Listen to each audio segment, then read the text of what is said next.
Tout l'enjeu de cette affaire est de comprendre comment on passe ce 13 octobre 2010 d'un simple délit de vol à ce que l'instruction va qualifier, après 4 années de procédure, de crime relevant de la cour d'assises.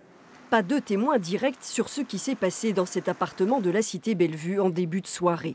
Seulement Marie-Jeanne Magléode, septuagénaire alerte, mais que trouve assise par terre dans son salon médecins et policiers appelés sur les lieux. Elle se plaint de sa cheville et de sa jambe. On pense à une entorse et une fracture du col de fémur. Car personne ne pense au pire, même à l'hôpital. Il faut attendre le scanner 8 heures après pour découvrir une hémorragie cérébrale. Elle décède 9 jours plus tard. Sa fille unique, son gendre et ses 5 petites filles sont anéanties.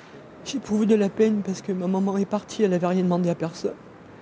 Elle a voulu se défendre. Elle aurait peut-être pas dû, elle serait encore là. On avait l'habitude de l'appeler Mère Grand, c'est une de mes filles qui l'appelait comme ça. C'est les derniers mots qu'on lui aura redits, je crois, avant qu'elle s'en aille. On l'a appelée toutes nos forces et puis elle était partie dans le coma. La septuagénaire est-elle lourdement tombée, comme elle l'a dit aux secouristes, quand elle a saisi par les cheveux l'adolescente de 14 ans qui partait avec son argent? Cette chute a-t-elle provoqué directement l'hémorragie cérébrale? Et surtout, l'accusée Pauline Delorme, la plus âgée des deux, a-t-elle directement provoqué la chute en aidant sa jeune belle-sœur à se dégager? Autant de questions et surtout de doutes à lever pour l'accusation. L'accusée Pauline Delorme, 24 ans, aujourd'hui mère de famille, risque gros la réclusion criminelle à perpétuité.